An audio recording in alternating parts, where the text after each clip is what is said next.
അപ്പോൾ ഞാനൊന്ന് പുറത്തേക്ക് ഇറങ്ങി. ഞാൻ പുതിയ PGയിലോട്ട് ഷിഫ്റ്റ് ആക്കി. അപ്പോൾ PGക്ക് ആവശ്യമായ കുറച്ച് സാധനം വാങ്ങിക്കാമെന്ന് കരുതി നേരെ ഞാൻ വന്നിരിക്കുന്നത് നമ്മുടെ സ്മാർട്ട് ബസാറിലേക്കാണ്.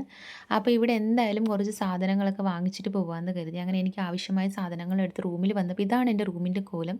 അപ്പോൾ ഞാൻ ക്ലീൻ ചെയ്ത് കഴിഞ്ഞിട്ട് നിങ്ങൾക്ക് എങ്ങനെയുണ്ടെന്ന് കാണിച്ചു തരാം. എൻ്റെ അമ്മോ! ഞാൻ തളർന്നൊരു പരുവായി എന്നൊക്കെ പറയാം. അപ്പോൾ ഇനി നമുക്ക് എൻ്റെ റൂമിലേക്ക് പോയാലോ? സോ നോക്കിയേ, ഇങ്ങനെയാണ് ഞാൻ റൂം സെറ്റാക്കി എടുത്തിരിക്കുന്നത്. ഈ സ്റ്റിക്കറൊക്കെ ഇപ്പോൾ ഇരുന്ന് ഒട്ടിച്ചതാണ് കേട്ടോ. പിന്നെ ഗുഡ് വൈബ്സ് നമുക്ക് വേണമല്ലോ. അപ്പോൾ ഞാൻ റൂം ഇങ്ങനെയാണ് സെറ്റാക്കിയിട്ട് പിന്നെ ഒരു ചെറിയ ലൈറ്റും കാര്യങ്ങളൊക്കെ വാങ്ങി കണക്ട് ചെയ്തിട്ടുണ്ട്. അപ്പോൾ ഇതാണ് അതിൻ്റെ ഒരു എന്താ പറയുക, എനിക്കിഷ്ടപ്പെട്ടു എന്തായാലും. ഞാൻ എവിടെ താമസിച്ചാലും നമ്മുടെ സ്വന്തം വീട് പോലെ തന്നെയാണ് ഞാൻ നോക്കുന്നത്. അപ്പോൾ എന്തായാലും ഞാൻ നല്ല ടയേർഡായിട്ടുണ്ട്. എന്തെങ്കിലും വാങ്ങി കഴിക്കാലോ അങ്ങനെ ആലോചിച്ചിരിക്കുകയാണ്. അപ്പം ഞാൻ എന്തായാലും ഒന്ന് ഫ്രഷ് ആയിട്ടൊക്കെ വരട്ടെ. അതിന് ശേഷമാകാം ഫുഡും കാര്യങ്ങളൊക്കെ. അപ്പോൾ ഒന്ന് ഫ്രഷ് ആയിട്ടൊക്കെ വന്നിട്ട് ഞാൻ സംസാരിക്കാം. അങ്ങനെ ഞാൻ ഫ്രഷ് ആയിട്ടൊക്കെ വന്നിട്ടുണ്ട്. കുറച്ച് ഫുഡ് ഓർഡർ ചെയ്തു. വൗ ചൈനയിലാണ് ഓർഡർ ചെയ്തത്. അപ്പോൾ എന്താ ഓർഡർ ചെയ്തതെന്ന് വെച്ചാൽ ഒന്നുമില്ല, റൈസും ഒരു ബോയിൽഡ് ചിക്കൻ ലൈക്ക് ദാറ്റ് അങ്ങനെയാണ് ഞാൻ ഓർഡർ ചെയ്തിരിക്കുന്നത്. എഗ് റൈസാണ്. അങ്ങനെ ഞാൻ ഫുഡൊക്കെ കഴിച്ച് കിടക്കാൻ പോവാണ്. അപ്പോൾ എന്തായാലും ഗുഡ് നൈറ്റ്. നമുക്കിനി ബാക്കി നാളെ കാണാം.